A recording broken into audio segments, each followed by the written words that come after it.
a very good morning and welcome to yet another exciting edition of the program, Morning Ride. It's a Tuesday morning, bright and early, and this is how we say, thank God it's another beautiful day. My name is Onometano, and working with me as usual, yeah, Ifi Osita Oluwa. Ifi, good morning this morning. Good morning. Good morning to you. How are you doing? I'm good, I'm all right. I can see that you're good. It looks so white. Angelic. Like from head to toe? Yeah, from the... No, it's only the toe that is... it's only the leg. And it would have also been like that color too. But we decided to do a strike. Yes, you know. So that will balance it out. Yes. Okay, good morning to you and thank you so much for joining us. It's a beautiful day, a wonderful day at that, and we're excited to be here. And yesterday was World Humanitarian Day, and the theme was Act to Save Humanity. And of course, we're still reminded that it is important to honor those who, at all times they are out there doing what they know how best to do, helping and saving humanity. So you too can give it a try. You can help humanity by maybe smiling at someone. A little support can go a whole long way. To going through the level of devastation that we're experiencing. That's right. And most especially with flood areas. Prone areas, yeah. Flood-prone areas, areas where the people have been pushed out of their normal, where they inhabit. So as it was celebrated all over the world, I felt so elated and said, thank God I'm not among those that are being supported. Thank God you're not vulnerable. Vulnerable, yes, because it's not that easy. We needed to see where these people live. I was at the Red Cross camp over the weekend, and there was a tent. I expected Red Cross to be here this morning. There was a tent that was built, and I asked, why this tent? Said, for internally displaced persons. You really needed room and parlor, self-contained, and everything, but this time around, not the conventional blocks, right? But rather tarpaulin and all of that, and I felt really, really unhappy that people live in places like this. They do. They do. It's quite sad. Yes. And that is not their own making. It's not. But rather as a result of natural disaster, unforeseen circumstances. That has led them to that deplorable state. So it's important that we give our little best. At all times. At all times, to help the society be a better place. That's right. Yes. And I know that, August is, so the rains, after a very long time. We usually have August break. Yeah. And so it took, in fact, people, I traveled to the village last weekend, and people were just saying, the rain should come, and especially farmers. They wanted it to come, and it came yesterday. It rained cats and rats, and well, I think that the rains are finally back again. Yes. Like the second missionary journey. Yes. And this time around, it came so heavy.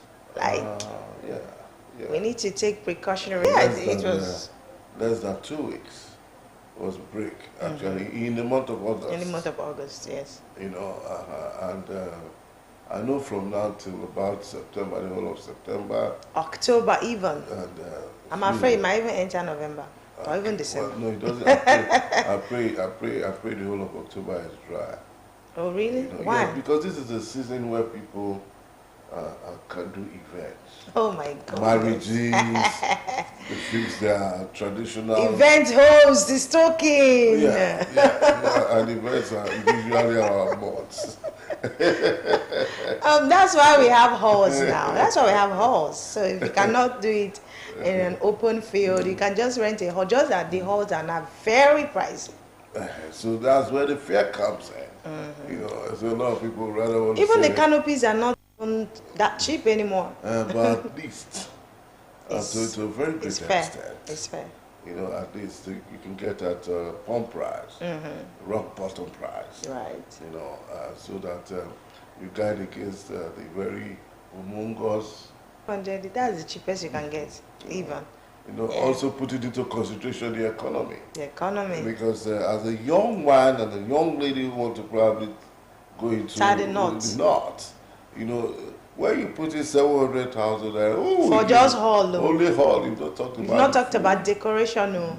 Right. You've not talked about the decoration, and the cheapest decoration you can get now, nothing less than 350. That's right. 400. That's just the normal. You know, it's not even the wow type of decoration. You know, not the wild type. You know? So, at the end of the day, just things that are not consumables would go close to 1.5, 2 million naira. Imagine Uche now telling me now, Ogawa marry. They want to do the marriage. All of me outside. Anyway, we have a space for Uche here. We have space. We have plenty space in DBS. That's true. That's you can true. use. So Uche, when you're ready, let us know. About time.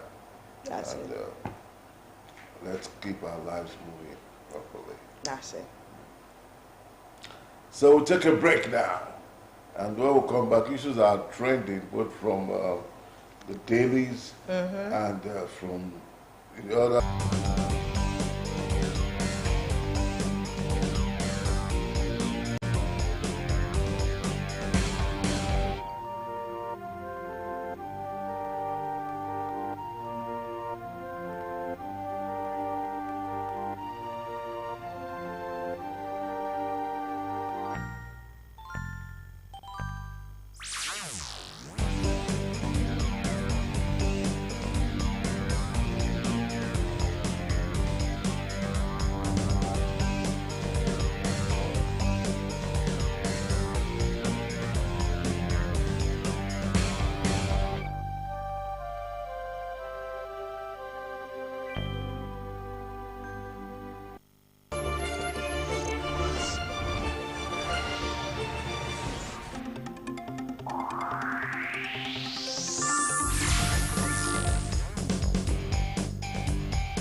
Microthymis nigeriensis is a winged adult termite.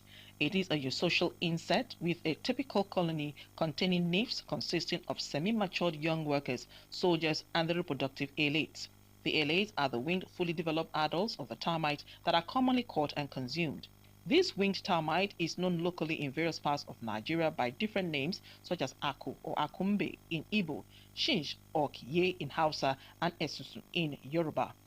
It is enjoyed in all parts of Nigeria, Africa, and South America, and is usually caught at the onset of the raining season.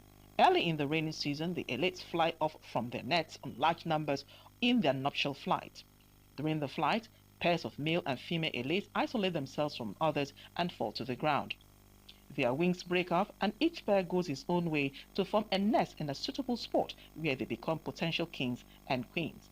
During the flight, the insects are usually attracted to sources of illumination and are harvested by placing a bowl of water very close to light. According to a study on the evaluation of nutritional value of termites published in an international journal of food nutrition and safety, it was proven that the edible termite had a high percentage of protein, fat, potassium, sodium, magnesium, phosphorus, and calcium, with a relatively low percentage of copper, iron, zinc, manganese, selenium, and cobalt.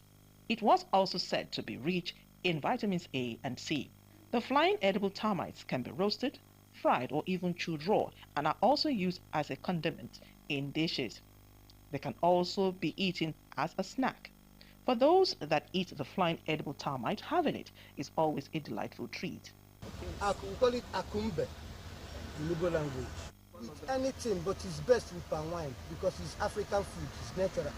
Best with, if you take it with palm wine, you may forget your phone where you are taking it. Definitely, I love it so much. All right. Yeah, I love it so much. The way I used to eat it, sometimes I bring it and I will fry it, and it's so sweet, so delicious.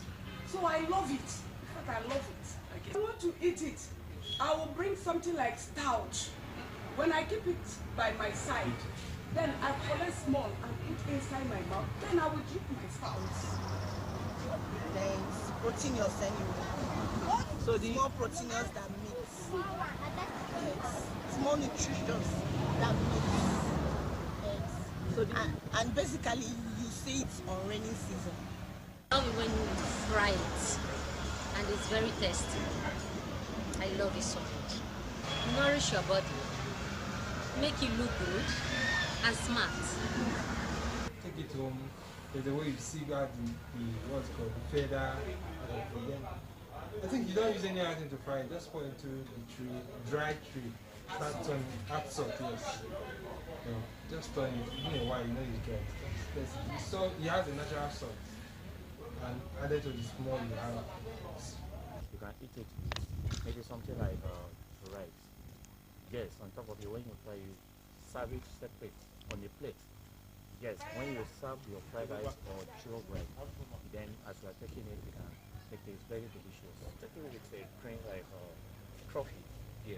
Medical experts say the sodium found in the flying edible termite can, among other things, maintain plasma volume, sustain acid-base balance, help transmission of nerve impulses, and also help in normal cell formation. It can also reduce blood pressure and promote healthy bones and teeth due to its calcium content. Recent studies also suggest that in addition to its ecological importance, the flying edible termite is a great source of traditional medicines. Try adding it to your diet.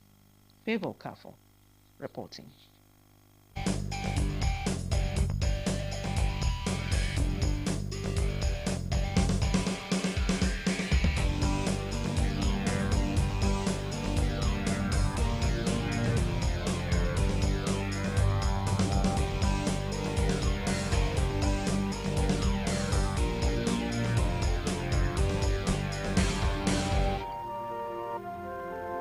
See what I said, that today, in fact, a lot of things going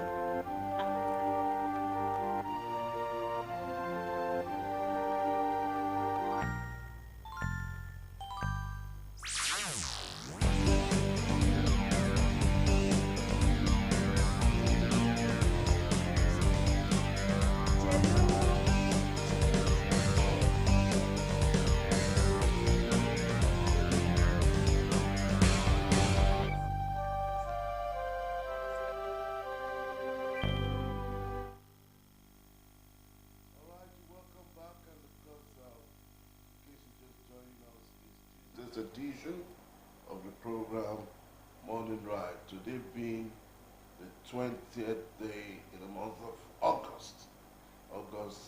Gradually getting into September, where the Ember months to remember will just keep growing. On one month that remains very significant to us on this program is for those who are actually celebrating. And I'd like to quickly say that our in-house, one of Nigeria's finest and best analysts, especially when it comes to issues that are trending, actually had a belated birthday celebration. we are just using this opportunity to say a very big happy birthday. So it's a big one. I was just hoping that he's going to celebrate today. Like today, I was hoping that, let his birthday fall on a Tuesday now, so that we can, eat cake and wine and dance and everything. But we still look forward it's to not that still day late. So on behalf of board management and staff of Delta Broadcasting Service, and on behalf of the Tuesdays Morning Ride crew, we're saying happy birthday to you. Happy birthday to you. Happy birthday. Happy birthday. Happy birthday to you. I'm blown away. Happy birthday to How people didn't remember I was born on the 16th of August. Today is not my birthday, it's on the 16th. Planned it, yes. But with this celestial voice of yours, you're forgiven. Yes, I had it in mind. I said I must sing for you on set, and I just delivered. And you've done it. I've done it. You've done it, and congratulations. it's like a 5-star performance. You've done it. Congratulations to you. Wish you all the best. We can't celebrate you enough. Yet it was on the 16th of celebration. That's right. So from 16 to 20 something, you still fall within the August. That's right. August babies. Also children born in the month of August. So we're still on point. That's right. Because Henry has been quite very, very, very. What can we do without him? We cannot do anything without him. By content. Yes. So we don't really have any other way but to say that these few minutes we'd like to celebrate you. That's right. Tell you that you are quite appreciated. You are loved. Thank you very much. I appreciate. From the bottom of our heart. I really appreciate. I do appreciate the celebration. Thank you very much. Thank you so much. So moving forward, we'll go straight now to issues that are trendy and by extension, what the papers are actually saying.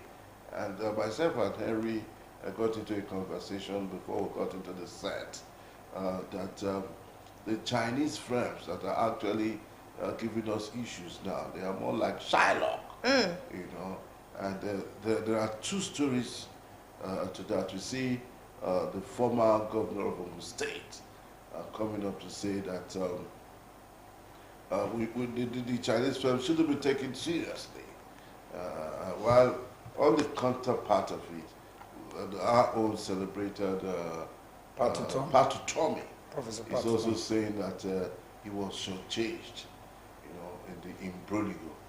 So over the period, I said, why should Patu Tommy, who is highly rated, and Senator Amosu, who is also highly rated, begin to be at daggers drawn on the issue? So can you speak to that conversation? Yeah, national embarrassment. It was really an opprobrium to have such hit the headlines.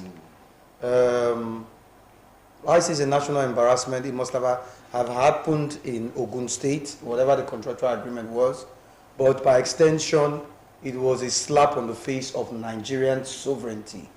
It's a shameful thing that the whole presidential fleet and some properties belonging to Nigeria were seized, apparently by not just the Chinese, but a Chinese firm. It goes to show that going forward we have to be very careful the way we deal with the Chinese. The Chinese are like what I would call, like in the Greek mythology, where we have the Trojan horse. They present a gift to you and it's like a Greek gift. They are the ones who come to you and even sometimes even offer you these loans. And typical to Nigerians, especially our rulers who do not think before, they don't think before they do certain things. Some of them. They do not look before they leap. They just rush to these loans without even considering the conditions, the stringent conditions attached to it. And before you know what's happening, through the instrumentality of their State House of Assembly, who most of them are like rubber stamp. Permit me to say, that is it. They just stamp it, whatever the governor has given to them, they just, go without looking at it. What we call due diligence is not followed.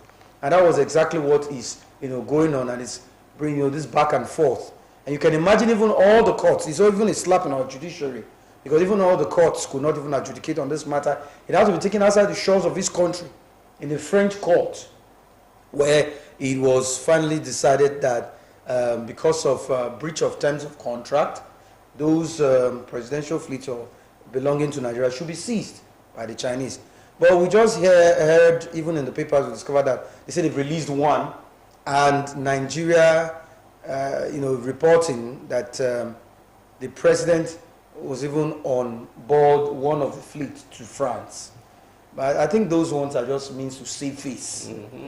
You cannot still, clean the blots in your kitchen. It's already a disgrace. It's an ignominy to Nigerians as well. So going forward, I say Nigerians, especially subnationals.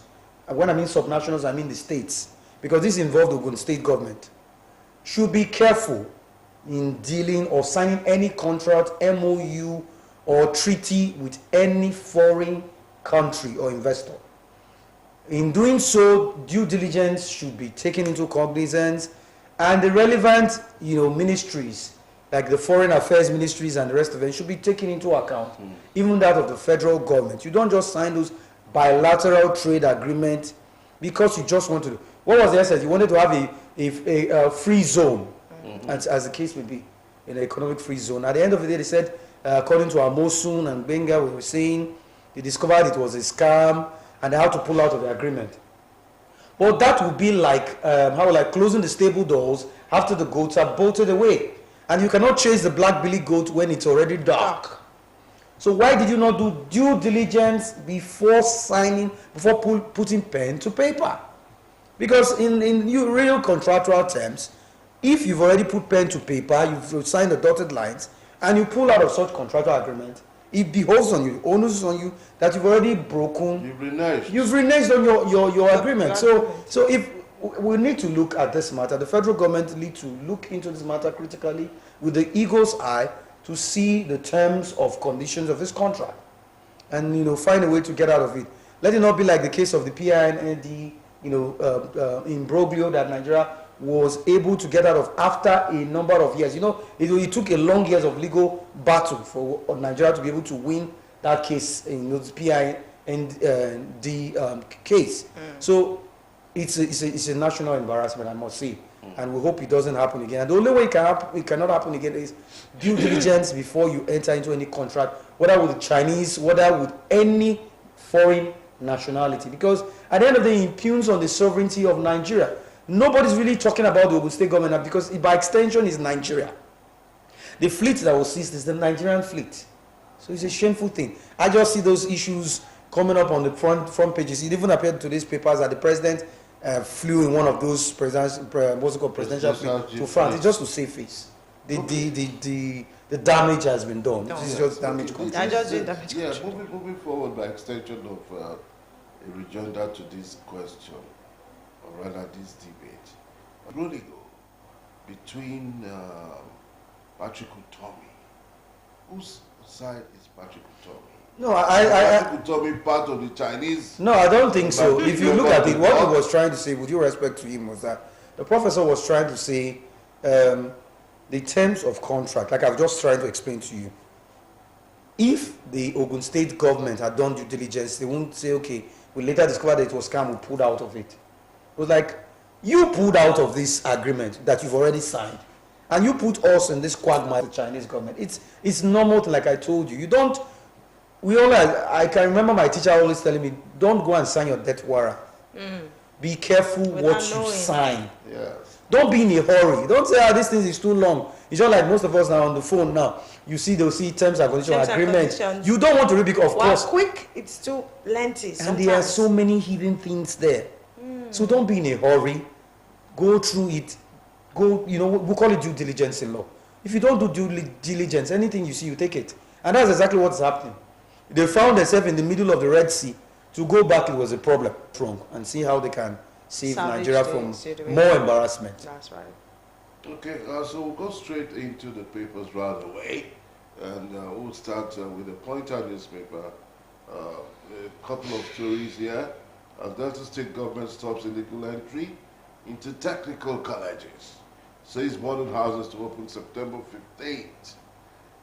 The photo speak, the Commissioner for Works, Urban Road, Comrade Ruben Uzezi, alongside the Project Manager Julius Beja, Thomas Huck, yesterday during an unscheduled inspection of the ongoing flyover. All right, below that, ASU gives federal government 21 days strike notice. ASU again and again. So that's it for the Pointer newspaper. Ify, over to you. Okay, so let's go straight to another daily this morning. And this time around, firstly, or rather the second one, we're going to be looking at the Nation newspaper this morning. And on the Nation newspaper, $500 million bond investors to get 9.7% barred from Naira conversion. We also have alleged terrorism financing. Alleged terrorism financing. Others, please invite NLC boss Ajero. Lawyers list agenda for CJN designate Kekere Ekun. President replaces NACON chairman Arabi with Osman. And NNPCL shareholders to get 2.1 trillion naira dividends. Naira crude sale to Dangote other refineries fixed for October 1. All right, that's it on the Nation newspaper this morning. Okay, next paper for review is the Daily Times. The Daily Times is our next paper, and it has just below the masthead, Tinubu seeks stronger anti-corruption structures in West Africa to tackle graft. That is the screaming headline there. And below the photo speak, Supreme Court reserves judgments in Bayelsa Kogi governorship election appeals 1 year after. And on the bottom strip of the Daily Times, we have federal government assures safety of humanitarian workers in conflict zone. And police invite Ajero over alleged terrorism financing, treasonable and felony. Tinubu flies to France in new presidential plane. That's it on the Daily Times this morning. All right, moving on now. Let's look at, is it the Guardian now? Okay, let's follow it through. The New Telegraph is next. 5 years after, Apex Court to hear ex-CJN Onoge's suit challenging his removal from office today.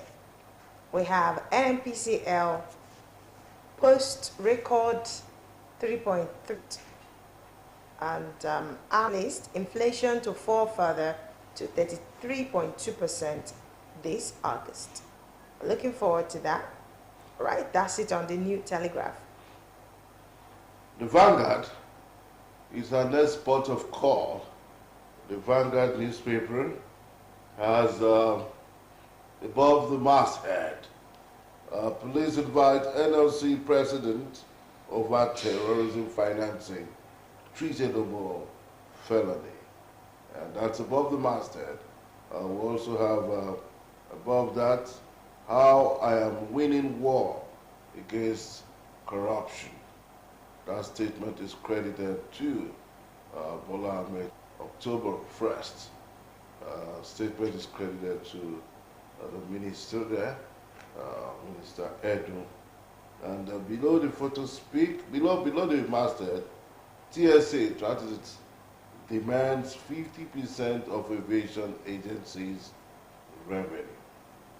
And below the photo speak, NNPC posts 3.3 trillion naira net profit, declares 2.1 trillion dividend.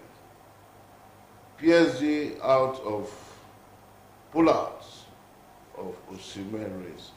Okay, that's on the sporting world. Also on the flush, right, we have Isesede. Lagos Osun Oyo will declare public holidays on that Isesede, which is an annual festival of the Yorubas. Okay, that's it for the Vanguard this morning. All right, next is the Daily Independent. On the Daily Independent newspaper this morning, we have major headline. Experts lament cost of maintenance will be exorbitant. Tinubu heads to France, abroad new jet replacing old one. We have NNPC posts 3.3 trillion naira profit, declares 2.1 trillion naira dividend. Fresh crisis hits PDP over Rivers legal battle, Congresses. End bad governance practice. CSOs call for release of Angel Learning. Others. Plan independent probe into use of force on demonstrations. NLC invasion. Please invite Ajero in relation to terrorism financing. Federal government begins Naira-denominated crude oil sales to Dangote Refinery October 1. Tinubu sacks Arabi as NACOM boss, appoint Osman as replacement. INEC begins distribution of PVCs in Edo Thursday ahead of Guba poll. A subsidy continuation, another chapter of Tinubu's OPEC governance, says Atiku. That's it on the Daily Independent. Right. Our next paper is the Nigerian Tribune. The Nigerian Tribune simply has above the masthead, ASU gives federal government 21 days strike notice. And that's above the masthead. And police invite NLC president over alleged terrorism financing, treasonable felony, and cybercrime. And below that, just like what trades in virtually all the papers, Tinubu flies to France in new presidential jet. Crude oil sales in Naira to Dangote, others begin on the 1st of October 2024. And the writer says, first PMS delivery from Dangote expected in September. All right? And also quickly on the flush, we have hard scandal. Tinubu sacks Arabi as NACOM chairman, names Usman as new replacement. NNPCL posts 3.3 trillion naira profit, declares 2.1 trillion as dividend for 2023 financial year. All right, I think that's it. Those are the headlines. The major stories that make up the Nigerian Tribune. Okay, moving on now, we have the Daily Trust newspaper. The Daily Trust newspaper, Kano government, COS, Kwankwaso's nephew, others on the probe. 90 billion naira hard subsidy probe. Tinubu fires NACON chair Arabi. Okay, I think that the Daily Trust is giving us insight of what's happening. Supreme Court reserved judgment in Kogi by Bayelsa Imo governorship appeals. Please summon Ajero over electoralism financing felony, others. Tinubu flies to France in new presidential jet. Presidency silent on cost. Experts demand transparency as fuel subsidy back 1 year after. 4 policemen killed in Enugu checkpoint attack. And that's it. Terrorism financing, the misplaced priority of state creation agitations. You can get those details on page 12. Bandits kill Katsina governor's aide and others. That's on page 27. And also quickly, seize presidential jet. Experts highlight strength of Nigeria's case. And the Nigerians have been cautioned along that divide. Okay, that's it for the Guardian. The Punch newspaper, we have tankers besiege depot as petrol shortage worsens. Independent outlets sell 950 naira per litre as black market hits 1,400 per litre. Many fuel trucks yet to load. NNPC not supplying enough petrol yet, says Heitman. Why I won't interfere in anti-graft agencies of okay. Chinese embassy keeps mum on controversial deal. Tinubu panel Dangote refinery agree on September petrol rollout. And IG unveils 169-man squad against kidnapping and others. Opposition tackles presidency over new presidential jet. NNPC posts 3.3 trillion naira profit, declares 2 billion naira dividends for 2023. Open defecation. Ogun plans Kara market relocation mobile court. NLC protests as police probe Ajero for terrorism financing. And we have INEC begins PVC distribution on Thursday. That's it on the Punch newspaper this morning. Back home. Well, so if we're looking at the issues, we'll just take them one by each. I want to say, I want you to actually speak to a few of these conversations quickly. The case of Ajero is a burning issue, and treason, felony, and all of that. Terrorism financing have all been alleged on one man's head. What's your comment quickly? Yes, Secretariat at night. And later raised an alarm. The next thing we hear was that the police authorities bringing out a statement that they were in pursuit. They used whatever crisis in Sudan, far away Sudan. So it beats my mind on what really transpired. The approach, I said, was unprofessional, and it was very clandestine in every sense of the word. And I say to myself, these intrigues, these shenanigans that we've witnessed over the years by our security operatives, it goes further to even put a dent in the image of the Nigerian police and our security apparatus in this country. Over the years, there's been a fight on how to deal with, terrorism, how to deal with Boko Haram, insurgency, and the rest of them. But we've not been able to find, the right answers, how to deal with these issues. But internally, we've been embroiled, been enmeshed to a lot of controversies of this nature. I, for one, would have said, why I find it very suspicious. If you think, for any reason, like I said, nobody's above the law. Not even the NLC president, no person is under the law. Maybe even the president, because he's covered by immunity from criminal prosecution and state governors. But nobody is above the law. So anybody can be invited. The concern is how you are able to do this, the modus operandi, how you go about it. Now, for God's sakes, if you know you have a watertight case, ironclad evidence against the NLC president, as it were, why not invite him, just like you're doing now? What they're doing now is like putting the cart before the horse. Because whatever they did was unprofessional, was uncalled for. Why would you, for God's sake, beseech and ransack? You need to see what happened. They came in, commandeered the security, the people who were in charge of protecting the secretariat, tied them, bundled them, took somebody from the 10th floor and took him and asked him, forcefully to bring the keys to the offices, and they carted away with documents. That's a height of you see, so we've had so many cases, the case of how they invaded the judge's residence in the past, and these are issues we have been, clamoring for, who have been, been crying for, that it should stop, and they're still doing it. And at the end of the day, you are inviting the man, for whatever you are inviting for. And I'm saying this would have been done earlier.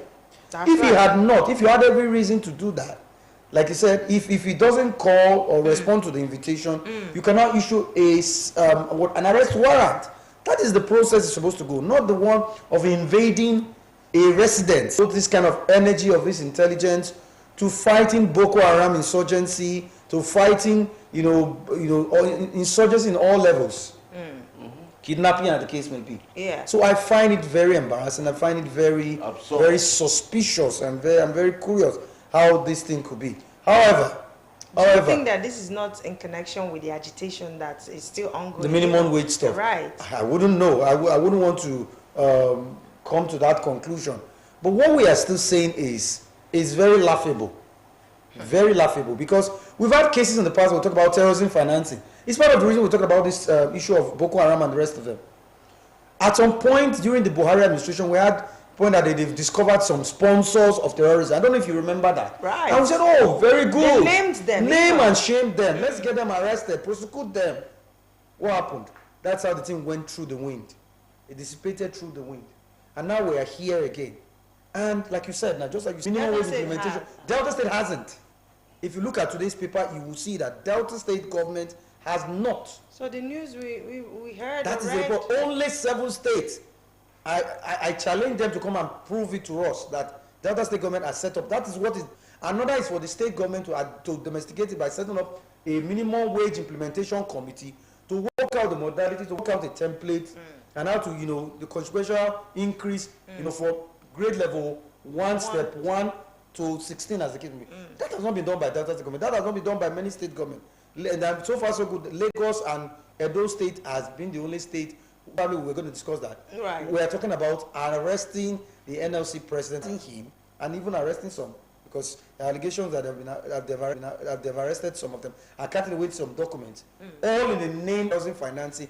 And when we have over the years been crying for people that will know who have been sponsoring terrorism, that you know they are untouchables, they are sacred cows, nothing has been done to them. And that's why we are where we are now in terms of the fight against insecurity in the country. That's right. Okay, let's also look at the tank siege depot. That's the issue of fuel. Tankers besiege depot as petrol shortage. Naira rate. And the Naira rate. So the issue of fuel scarcity rather, is now the top of the day. And that is biting hard on every one of us here. It's very easy. And there's another one trending now that they have refused to sell to people in their gallons, in jerry cans. So how else are they going to do their business? So a business owner without a car cannot do business because they have refused to sell to him or her. Well, the point is we are where we are today because people fail to take responsibility. The people who are supposed to act do not have the political will to deal with issues, and we keep giving excuses for failure, and we keep not learning from the mistakes of the past. And you see, people who do not learn from history are bound to repeat the mistakes, of the past, and that's what is wrong with us. NNPCL, the other time they talked about weather, the other time they talked about water issue, they talked about different issues. And we are not seeing any, significant or something commensurate to what you actually say. The issues are still plaguing us. You can imagine a country so blessed with rich natural resources, with petrol going through, under the earth crust, under Nigeria, within us here, and we cannot boast August. They promised us. Now they are saying October 1st. 1.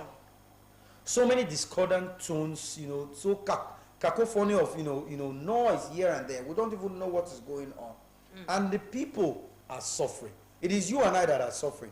The market woman goes to the market. For the market woman to be able to bring her goods, she has to pay through her nose to be able to get those goods. And of course, you don't expect her to come and not add to what she's selling. And you will feel it. Businesses depend on fuel. They cannot. You as an individual, to buy fuel in your car, it becomes difficult. That is why I said the president has to be presidential, has to leave all these frivolous trips of junketing around the world. Yes, we don't need it in this country. He has to come to Nigeria and fix the country. He has promised he's going to hit the ground running. Unfortunately, like I say, we didn't see the hitting of the ground. We didn't see any running. The country is in a mess. Because this whole thing started with the idea that subsidy is gone when you've not even seen anything. And as I speak to you now, I challenge the federal government, subsidy is still being paid. It's even appearing in our papers. It's there. It's there. So why would you make such pronouncement without even knowing what's happening? You don't even know the intricacies. And that was the beginning of where we are now, but yet to recover from it. And we are still paying subsidy. Trillions of naira going down the drain. And we're suffering this. So I think the federal government should put its hearts together and see how they can resolve these, debacle, because it's a debacle in itself. Yeah. It's a big one. Big one. Because right now they seem not to, have a permanent solution inside. Now the Dangote refinery has come to look, maybe come to the rescue. We have refused to even give fuel, the supply PMS to him, and now you are shifting the day again from August to September to October 1. And it's not even. It's and that is where the people are saying this end bad governance is coming for part 2.0. It should come because I the think at this point, the issues are still plaguing us. It is. It's even worse. There's no solution. It seems like a solution is far off. You need to get scared. Nigeria is in doldrums. Like. When I listen to Wazi really speak out from the bottom of his heart, I'm beginning to get scared. Because, which way Nigeria? That's a song. Sonny Okosun sang it many years ago. The late Sonny Okosun, God bless his soul. He saw it. And this is exactly what we're witnessing. Until our leaders are responsible, about 6. And the other, another breath, we're talking about going outside to your neighbor's house. It's just like the biblical, you've not removed the speck in your eyes. You want to remove the log in your brother's eyes. We are bedeviled with a lot of problems. Let us deal with the problems that faces us in this country. That's right. Okay, let's look at the point now. Tension deepens as suspected military men arrest Okwama, President General, and others. So the reaction is actually from the police department. What's your take on that? Yes, it's very alarming. It's the ghosts of the Okwama massacre, as it were, as will not haunt or taunt us anymore, but it appears that resurfaced, like we saw in Macbeth. The ghost has really appeared again. So I think that's where the governor, who's supposed to be chief security officer of the state, and the federal government need to weigh in on the military high command to see, because we talked about this issue about professionalism in dealing with issues. We're not saying don't do your job. Do it within the ambit of the law.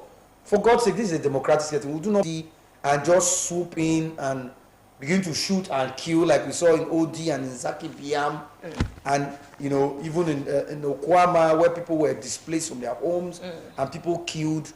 Some of these cases are not reported in the media or really giving the real picture. People died. People were displaced. Parents lost their children, husbands lost their wives, and you were coming into a community. For God's sakes, I thought the federal government had already set up a panel to investigate this issue. The military high command, in conjunction with the federal government, to investigate. And he's okay, yes, this person's, and we condemn in entirety, I still condemn in entirety what transpired for killing those soldiers. But two wrongs can never make a right. And that's why we're talking about professionalism. In the way our security agencies, people start running to the bushes and the forest like we had before. Because when the military comes like this, we've had so many cases, like I just gave you case of OD and Zaki Piam, and some other cases that we've not reported. Innocent lives will be lost. Women will be raped and the rest of them. And they will come out and deny it. Of course, they would allegation as seen in the Pointer newspaper and even some dailies, but it's quite disturbing. It's quite disturbing. It's quite disturbing. And since 5 years after, I picked call to hear ex-CJN's or Nogan's seat challenging its removal from office today, alongside Bayelsa and Kogi State Supreme Court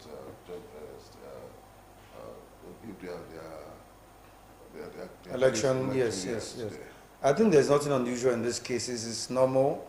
CJN, the respected former CJN of Nigeria, Onogen, is within his right to seek for redress if he feels that his right has been infringed on. And whatever he has done, and even if it took 5 years, I think we are looking forward to that case. It's going to be a watershed in the history of Nigeria, because that's how every Nigerian has that inalienable right to seek for a redress for enforcement of your fundamental human rights. So if you feel your rights have been infringed, that's why the courts are meant for. Yes, over the years we've seen that the court have not been able to meet up to his billing of being the last hope for the common man, the beacon of hope. We hope he gets the justice he actually seeks for. On the issue of the Bayelsa, Kogi and stuff, and the Imo governorship race, I think it's normal. It's the normal process. But all I've always been talking about is the time lag. I, for one, would have asked or wish that we'll get to that point where we don't have to wait for these persons to be sworn in. Yes. And they've already had a grip of power and the paraphernalia of office at their disposal. And they are using the state resources to go to court. The state resources that should have been used for the betterment of the people of their various states will now be used to prosecute, litigations. A lot of money, huge billions. We saw what. You know how many cases the president, the incumbent, the governor, Right Honorable Sheriff Oboriwari, had to go through before he won his case in the Supreme Court. I mean, it's unnecessary. So that's where the Electoral Act and every other law, pertaining to elections needs to be amended before the next electoral cases, election cases should be dealt with before the inauguration or the swearing. That way, and it will also give the governors, 2009 that has not been implemented. For God's sakes, why are we like this?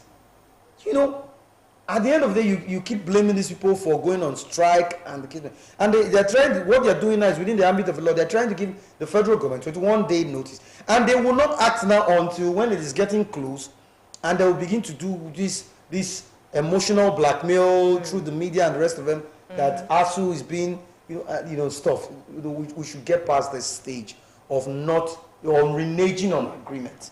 For God's sake, you agree on something, you sign an MOU, you sign whatever you sign on, see how you can follow that agreement through. If you know you cannot, don't sign an agreement you cannot do.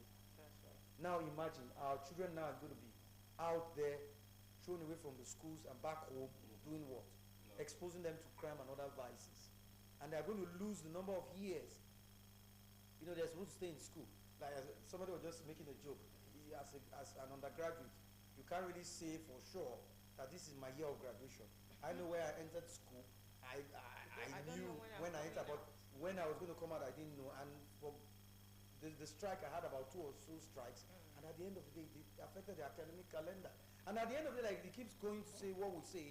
At the end of the day, you come and say, when the person finishes, you say, you must be 30 years or you must be 25 years, and you must have had 3 or 4, 5 years working experience. How, for God's sakes? For God's sake, I entered university probably 17 years. I'm supposed to go out by 21 years. I go on strike, and before you know what's happening, I might spend up to about 25 or 26 years if I'm lucky. You're lucky. As if I enter at 17 years old, I will come out 27 or 28 years. I managed to go on NYC, and at the end of the day, before you know what's happening, I'm already 30 years, and I look for a job for 2 or 3 years, and when I get the job and they tell me I must be 20-something years and 4 years working experience. These are the issues we're talking about. This is the beginning of where this problem comes from. Okay. All right, you take that. Yeah, I think this will drop this conversation this morning. We'd like to thank you so much, always making us up to speed on issues that are happening. We'll take our last break and we'll come back. We'll be signing off. Morning Ride.